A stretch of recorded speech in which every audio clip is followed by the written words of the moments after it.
Last guest of the night. Save the best till last, they say, don't they? We're going to welcome Ken. I don't know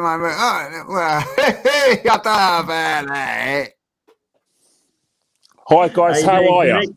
How are you? First and foremost, I just want to sort of congratulate you, Lee, on your new channel. I've watched a lot of it. It's very enjoyable. It's very you. Thank you very much. I don't know if it's a good thing or bad thing. Thanks, Michelle, for getting this guy sorted out. Because you always got to mention Michelle. You don't give Michelle enough credit, Lee. No, I'm very disappointed in that. You know what I mean? But Michelle, wherever you are, thanks a lot for all the background work and getting the judge sorted. Dan, you're doing fantastic things as well. What about his haircut?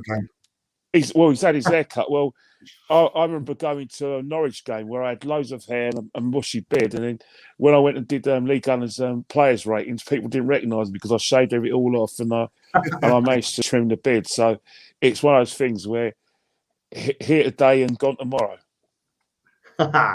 Kenny, let's talk about football, mate. Let's get into the swing of things. Obviously, you've been doing the fan cams for the channel, which we appreciate, and they've been fantastic. Love listening to you, Kenny. Have you put the fan cam up from yesterday yet? Yeah, it's up there now. It's up there with a lot of them. They've all gone into one video, so they'll be up. Oh, that's good stuff. So that is up on the channel. Dave's trying something new, you know what I mean? He does like to try things new, like, you know what I mean? So fair enough. We give him it, like, so. Sometimes they work, sometimes they don't. We had a stream the other week when he put on a new stream. Well, it was a disaster. We won't go into that. Trial and error, mate. Trial and error. Kenny, what's your viewpoint on things, mate? Because me and you speak quite a lot, and we're a little bit on the same wavelength. I think we're a little bit confused at times. 100%. I think. Yeah, I think we are both 100%. So my questions to you are this: are we seeing progress under Mikel Arteta? No, we're not. No, we're not. I think it's just a bit of a mythology. I think because of our results have been so horrendous the first 3 games of the season, we've latched on to 3 wins against bottom of the table Norwich, second from bottom Burnley, and a demoralised Spurs side that got absolutely battered by Chelsea. And previously, when they went down to 10 men, lost to Crystal Palace. Another thing as well, the situation with Spurs, they haven't replaced their fullbacks in Trippier and Kyle Walker. They haven't replaced Danny Rose. Players like Doherty hasn't been a glowing success for Spurs, neither has Aurier. The midfield is not the same that it was before. Dele Alli's gone backwards. And Harry Kane does not want to be there. He generally believed that his friendship with Levy, whatever that is, player and chairman having a friendship, that's pretty odd anyway.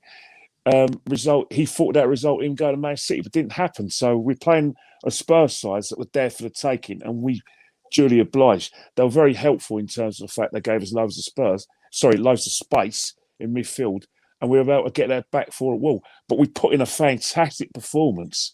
And I think a lot of Arsenal fans thought, right, this is how Arsenal should play. A lot of people were saying inventing a Mikel Arteta style of play because of the one game against Tottenham. Oh, yeah, the defence, we're now playing 4-3, 2-1 and all sorts of things. And then using words like pivots. Never heard the word pivot when we played, Lee. It was full. We had a midfield where one went and one stayed. None of them did it at the same time. And that we had a midfielder that can do a Brian Robson, David Platt style. Pivots, I don't know what it is. Last time I heard a pivot was probably something that held something up, maybe a chair or something. But people just make it up as they go along, especially when it comes to Mikel Arteta. And they were saying that, Aubameyang found his way, in terms of he's very sharp. It's an North London derby. He didn't play last season.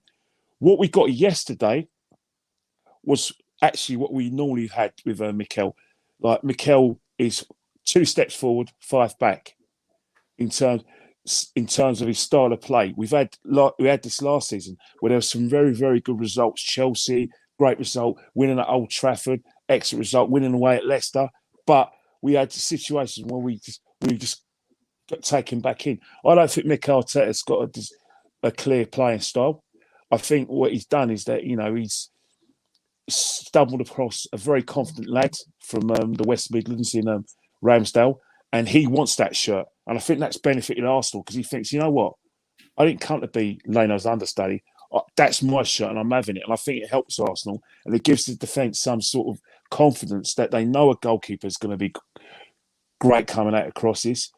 That's the positives with what we got. And, you know, so that is one win. You know, Ben White, he's never going to be like a Tony Adams and Martin Keown. He's always going to be the sort of modern defender that, you know, British coaches and continental coaches like. They don't want their defenders making tackles.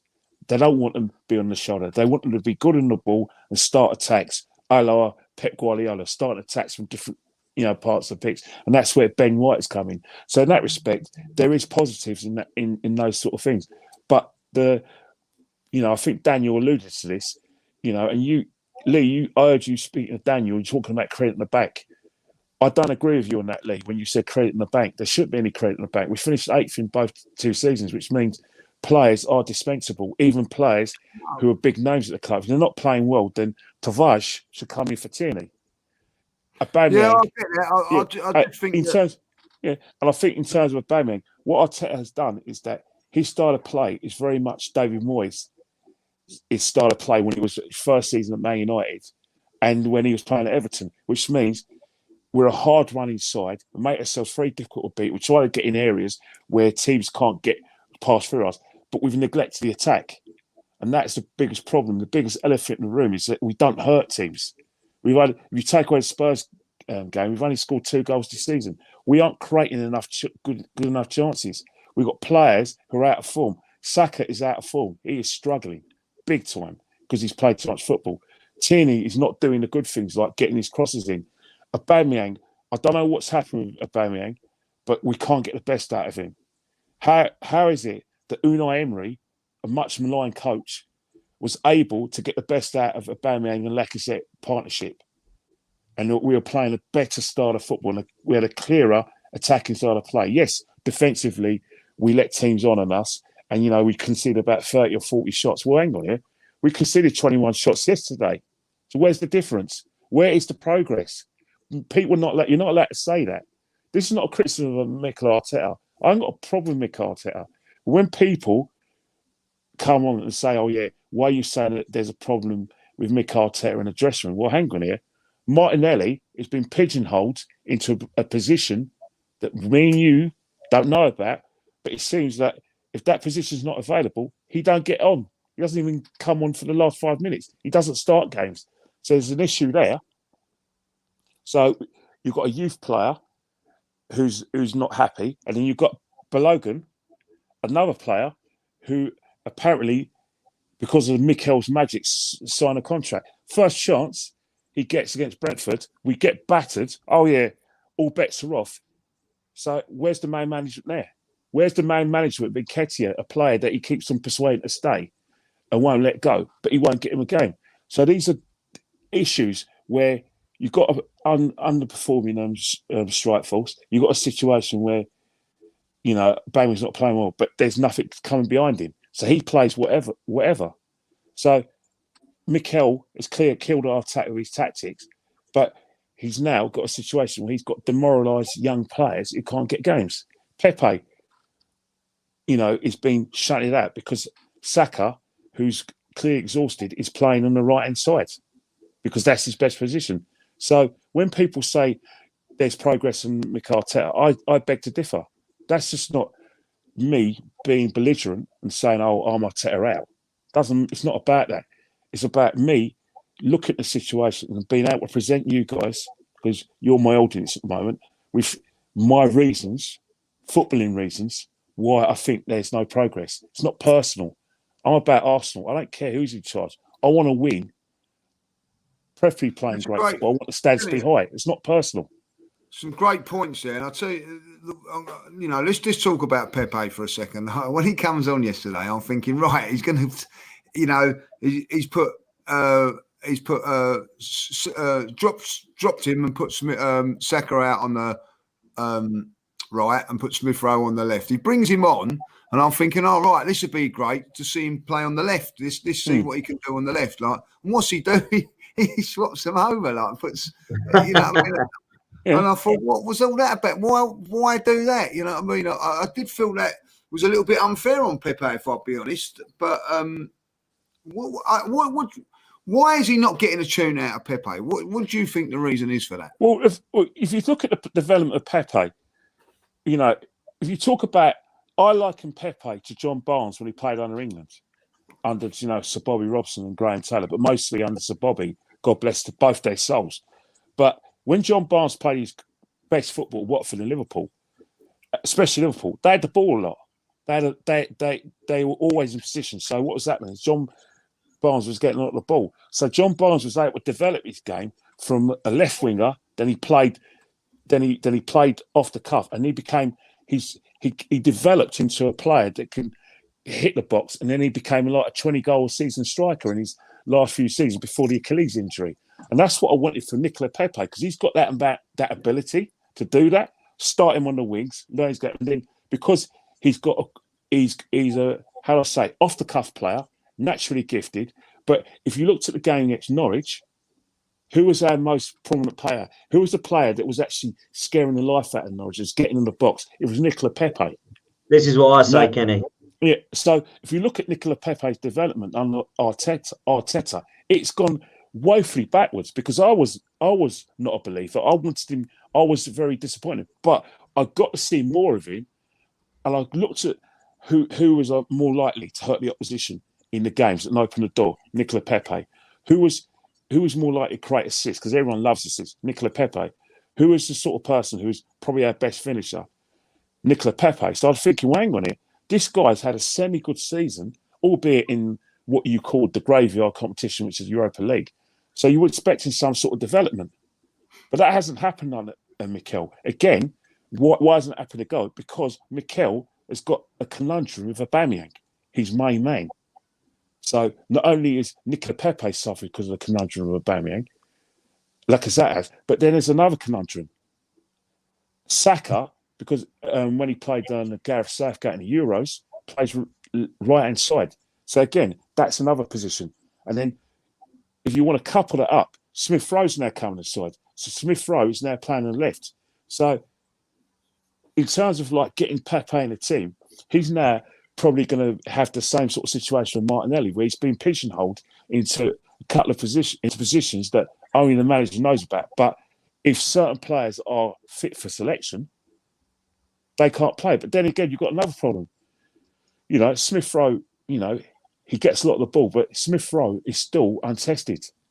He had a great game against Tottenham Hotspur, but in terms of like yesterday, there was a lot of good things that Smith Rowe did, but there's a lot of bad things he did that annoyed me. Holds on the ball too long, and most importantly, when he holds on the ball too long, there was one decision where he was through and goal, where either he had to shoot, take his chance early, or put through, or put a square pass. He makes the wrong decision. I think Smith Rowe is making a lot of wrong decisions. Everyone is saying he's had a great season, being our best player.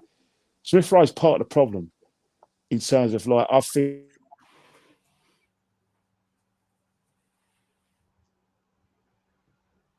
you know, that is a massive issue.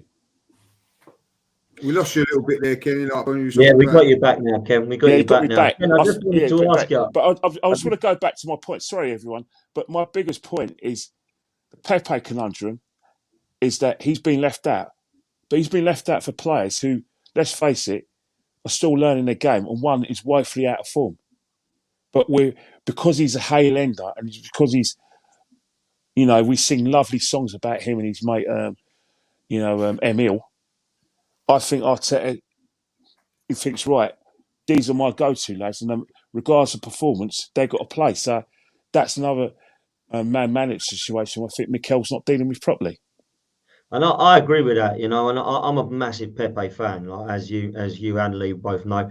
And I think he gets a lot of criticism. Like yesterday, people couldn't wait to slate him. Well, trust me, there was about 4 other players around him that were playing just as bad. Pepe was getting but if you don't mind me saying so, I think, Lee, I've spoken to you this a lot.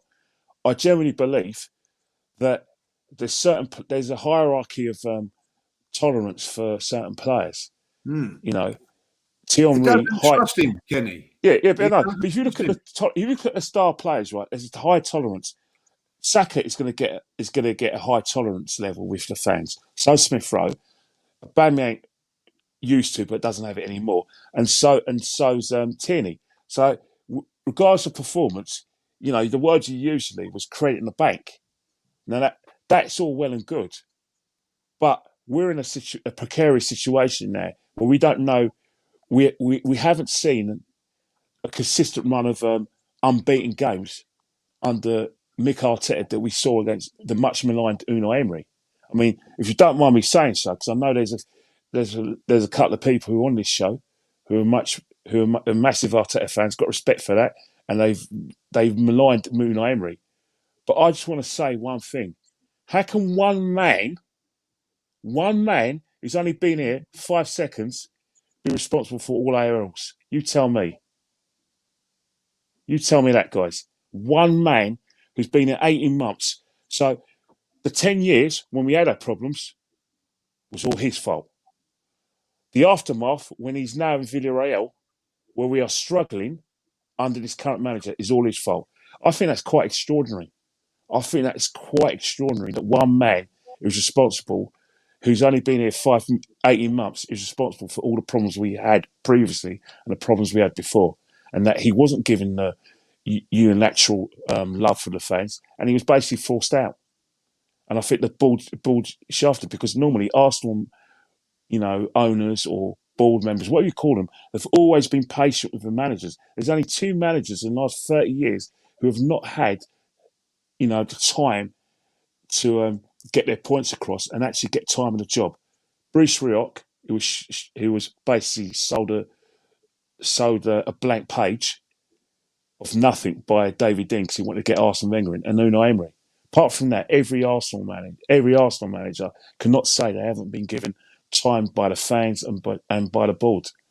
And I think that's why Mikelsen's done the job. I'll tell you what. Let me ask you both this then. I'll come to you, Lee, first, and then I'll come to you, Ken, because I think this is really important.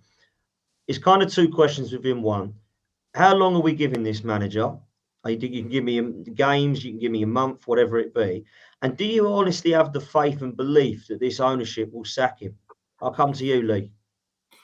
No, I don't think they will, because they've backed him. They've backed him, and I think and I think Kenny's made a good point. What he said about Emery. I think that the same thing for Emery as it was for Rioch. They wanted somebody else, and that's why they didn't give him the time. I think that they've always wanted Mikel Arteta for whatever reason. That's it there. Listen, if we are where we are by Christmas and we're still in 8th and 10th and all that, for me, that's not good enough. And, you've got to look. Watford have sacked their manager. They're 3 points behind us. Whether you think that's right, whether you think that's wrong, you know what I mean? So we'll go from there. Just go on to Kenny for a sec, Dan. Of course. Go on, Ken. What do you think, mate? Well, not at all, because I think, the history states that Arsenal Football Club, as a club, have always backed their managers, especially if managers have won trophies. Or, Terry Neal got a lot longer than he deserved in the Arsenal job. Terry Neal should have been fired in the 1982-83 season. They gave him another season, and it took for him to balls it up till December '83 for him to get the sack. Don Howe probably was a safe pair of hands, but the board clearly lost patience with Don Howe because they went behind his back to try and get Terry Venables, and that's why Don Howe resigned. George Graham, people may say he might have gone stale after '94, but they carried on because he won what he's won, and then it took for a bunking scandal. We all know how long Arsene Wenger outstayed his welcome. So I don't see there being a situation when Mikel Arteta is going to outstay his welcome, because the board and Arsenal traditionally give managers time, regardless, and they're very accepting of a situation. Like the board can easily say, well, this is our level now, and we just got to run with it and just hope we're going to give this guy more time. And the thing is, our fan bases are enablers. You only have to, and the reason what enables Arteta is results of last week. Yesterday was a reality check. That is our level, what we performed yesterday. I don't think But a lot of fans at this moment are convinced. you say that, but there's been fans who've been on social media and fans who've chastised themselves because of one result against Spurs for asking Arteta to be replaced. Listen, that result last week, I don't care. You just enjoy it. You know what I mean? Like, you enjoy it, but enjoying all that. But it's not convincing me because I'm a Christian, I'm a Catholic, I'm a Roman Catholic, and I'm a God-fearing man. But I'm going to say it. It's like me having my wife telling me she don't love me no more, she's divorcing me, and then we get together and we spend a night together in a hotel, and I think, God, why'd I do that? I'm in love. Oh, let's go and call the lawyers and let's get married again. That is what happened last week. I agree. I don't listen. I've said it. I think Dan said it as well. It's fantastic. We beat Spurs and really, really enjoy it. But we need more convincing than just to get. Yeah, but Lee, the same thing happened last season where we were going through a catastrophic run of results. In November was horrendous. The Man City game before Chelsea was horrendous when Runarsson was in goal, and then we got this excellent result against Chelsea. Then we got the result against Brighton. Then we played beautiful football against West Brom. We got to, beat Newcastle both times. Crystal Palace was a bit of a nil. And then what's happened? Wolves and Villa happened. So everyone thinks everything's changed. Arteta's got a discernible style of play. What are you guys saying? You lot are out of order. You guys just want us to lose so Arteta gets jobs. Then we go back to, then we have the Villa and Wolves. All right. Controversial decision Wolves, and then we had Villarreal, where major meltdowns, and then we had Kroenke in the stand, Josh, and fans were taking selfies and saying, "I've missed my football. Oh, please. Oh," and it's so emotional when the guy that we want out is there for you to protest. You don't do nothing. You just go now. I miss my football. Look at me and all that. You're not putting your clubs first, you're putting your own thing. And that's not a criticism. What I'm trying to say is that I'm probably going to be popular. No, you're fan, but people who watch this will not be happy. But I've got to say it. That's what you got me in there, to say what I feel. There are fans in this football club who are enablers. They seem to forget that they support the third biggest club in the country that is set third to Liverpool and Man United in league titles and prestige. We are the third big. We are bigger than Chelsea and Man City, but they're the ones with the kudos because they're modern run football clubs. We need to get their standards, and I only want the best for us. I want the highest of standards, and that means Mikel Arteta gets replaced, and that we start following their model. No, I'm not asking you and I to go and rob a bank, or basically, go around and do some sort of vandalism. I just want the best for Arsenal Football Club. I don't understand why people think that is so wrong for me to ask for that. I don't understand why Mikel Arteta gets the universal support from the board because it's the Arsenal way. But fans are thinking, well, you're spoilt by success. Oh, we've done the Invincibles. That's it. Let's not want anything else. Come on, Man United did that in '68. It took them 9 years to win a trophy. Liverpool, look up in the 80s when they celebrated all the Bob Paisley and Joe Fagan and Kenny Dalglish. They didn't win a title for another 30 years. We celebrated 1971 for 18 years. We're now doing it in 2004. When are we going to learn about raising our standards, Arsenal Football Club, Arsenal fans? You can't go around having arguments and start saying, "Oh, I'm glad Liverpool lost against Watford because ours is gold and theirs isn't." Come on, we're better than that. We're the third biggest club in the country, damn it. Come on, raise the standards. It's your club. Come on, get off your asses. Stop going around and saying we're spoilt by success and I'm going to block someone for negativity. This isn't positive.